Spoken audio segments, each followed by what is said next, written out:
ये एक गैल्वेनोमीटर है। स्पेसिफिकली कहा जाए तो मूविंग कॉइल गैल्वेनोमीटर। ये डिवाइस स्मॉल करंट को डिटेक्ट करने के काम में आता है। क्योंकि इसमें एक कॉइल होता है जो मूव करता है, इसीलिए इसका नाम मूविंग कॉइल गैल्वेनोमीटर पड़ा है। इस वीडियो में हम इसके कंस्ट्रक्शन एंड वर्किंग को समझेंगे, साथ ही कुछ कैलकुलेशन एंड डेरिवेशन भी करेंगे। जनरली एक मूविंग कॉइल गैल्वेनोमीटर में ये सारे पार्ट्स होते हैं: scale, pivot suspension, spring, coil, farmer, pointer, iron core, magnet.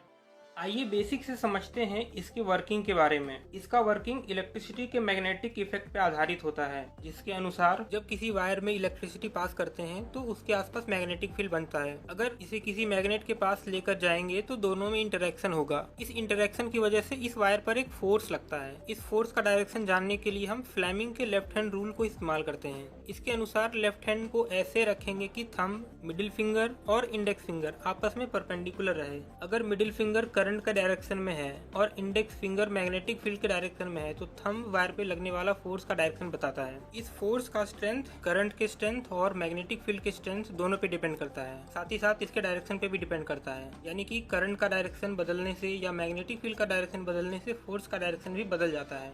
Wire के जगह पे इस लूप पे ध्यान दीजिए, जिसकी लंबाई L है और चौड़ाई स्मॉल b है, और ये लूप इस मैग्नेट से बने मैग्नेटिक फील्ड में सस्पेंडेड है, जिसका इंटेंसिटी कैपिटल B है। तो जब इस लूप में I करंट फ्लो होता है तो फ्लेमिंग के लेफ्ट हैंड के अनुसार इन दोनों साइड पे फोर्स लगता है। यहाँ पर इन दोनों साइड पे लगने वाला फोर्स का वैल्यू होगा L into B into I।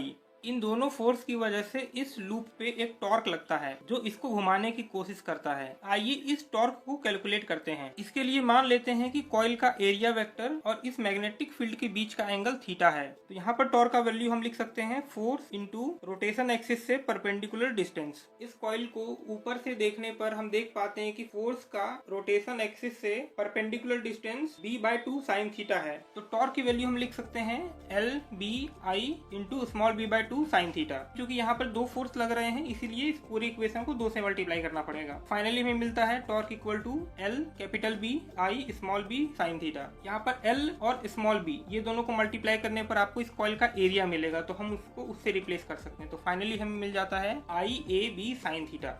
इतना टॉर्क एक लूप की वजह से बन रहा है। अगर इस कॉइल में टोटल n लूप है तो total torque NIAB sin theta होगा। दोस्तों इस इक्वेशन से ये क्लियर है कि यहाँ पर टॉर्क करंट के साथ साथ कॉइल के पोजीशन पे भी डिपेंड कर रहा है, जो कि अनडिजायरेबल है। हम चाहते हैं कि टॉर्क सिर्फ करंट पे डिपेंड करे, जिसका कारण आपको थोड़ी ही देर में पता चलेगा। तो यहाँ पर sin थीटा को इलिमिनेट करना होगा, जिसके लिए यहाँ पर 2 इंतजाम किया गया है। पहला, मैग्नेट के सरफेस को स्ट्रेट नहीं रख के इसको कर्व कर देते हैं, जिसके लिए जनरली यहाँ पे कॉन्केव आयरन का पीस लगाया जाता है। और दूसरा, एक सिलेंड्रिकल आयरन का कोर लगाया जाता है। इन दोनों के कारण जो मैग्नेटिक फील्ड पहले एक दूसरे के पैरेलल में था, अब इस गैप में रेडियली डिस्ट्रीब्यूट हो गया है। इस अरेंजमेंट के बाद कॉइल का एरिया वेक्टर और मैग्नेटिक फील्ड के बीच का एंगल थीटा अब 90 डिग्री हो गया है, चाहे कॉइल किसी भी पोजीशन में रहे। पहले साइन थीटा की वैल्यू चेंज हो रही थी क्योंकि थीटा चेंज हो रहा था, लेकिन अब sine theta equal to sine 90 equal to 1 हो चुका है, जिसके कारण टॉर्क इक्वल टू NIAB, जिसके कारण टॉर्क अब कॉइल के पोजीशन पे डिपेंड नहीं कर रहा है। यहाँ पर जो मैग्नेटिक फील्ड बन रहा है उसे रेडियल मैग्नेटिक फील्ड कहते हैं, जिसके कारण थीटा इक्वल टू 90 डिग्री हुआ है। इसका एक और फायदा है, tau equal to NIAB sin theta में अगर हमें मैक्सिमम टॉर्क चाहिए तो हमें साइन थीटा का मैक्सिमम वैल्यू रखना पड़ेगा, जो कि होता है 1, और ये होता है थीटा इक्वल टू 90 डिग्री पे। तो अगेन रेडियल मैग्नेटिक फील्ड के कारण थीटा इक्वल टू 90 डिग्री हो पाता है और हमें मैक्सिमम टॉर्क मिलता है। बीच में रखा ये cylindrical core radial magnetic field बनाने के साथ साथ मैग्नेटिक फील्ड को काफी स्ट्रॉन्ग बना देता है, जिसके कारण टॉर्क और भी ज्यादा बढ़ जाता है। कॉइल इन 2 पाइवट सस्पेंशन के हेल्प से इस स्पेस में रखा जाता है ताकि ये आसानी से रोटेट कर सके।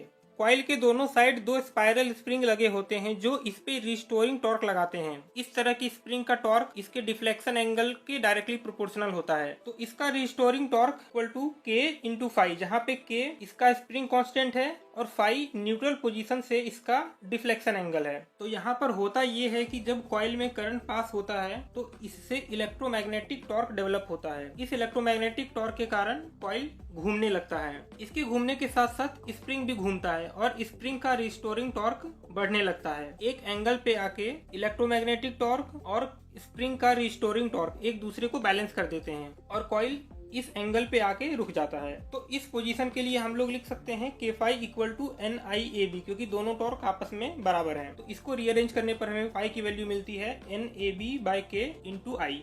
इस इक्वेशन से आप क्लियरली देख सकते हो कि एंगल फाई यानी कि जहां पर कॉइल आकर रुकेगी वो करंट के डायरेक्टली प्रोपोर्शनल है। तभी तो यहाँ पर हम करंट मेजर करने के लिए एक लीनियर स्केल यूज कर सकते हैं। जरा सोचिए, अगर यहाँ पर रेडियल मैग्नेटिक फील्ड नहीं होता तो इस इक्वेशन में साइन थीटा भी होता, जिसके कारण फाई नॉन लीनियर हो जाता और स्केल बनाने में काफी डिफिकल्टी होती। यहाँ पर हम एक टर्म डिफाइन करते हैं जिसे कहते हैं सेंसिटिविटी ऑफ द गैल्वेनोमीटर, जो होता है d∅/di, यानी कि किसी गिवन करंट के लिए इसमें कितना डिफ्लेक्शन हो रहा है। किसी गिवन करंट के लिए जितना ज्यादा डिफ्लेक्शन होगा गैल्वेनोमीटर उतना ही ज्यादा सेंसिटिव माना जाएगा। तो इस इक्वेशन को डिफरेंशिएट करने पर हमें मिलता है d∅/di की वैल्यू NAB/K। तो अगर हमें सेंसिटिविटी बढ़ाना है तो इसके लिए हम n को बढ़ा सकते हैं, जिसके लिए यहाँ पर मल्टीपल टर्न वाले कॉइल का यूज किया गया है। एरिया को भी बढ़ा सकते हैं लेकिन एक लिमिट तक। B को मैक्सिमाइज करने के लिए हमने ऑलरेडी यहाँ पर कोर और आयरन के पीसेस इस्तेमाल किए हैं ताकि मैग्नेटिक फील्ड मैक्सिमम हो जाए। अब K को घटाने के लिए हमें स्प्रिंग कांस्टेंट घटाना पड़ेगा। इसके लिए बहुत ही पतले फ्लैट वायर का स्प्रिंग यूज होता है।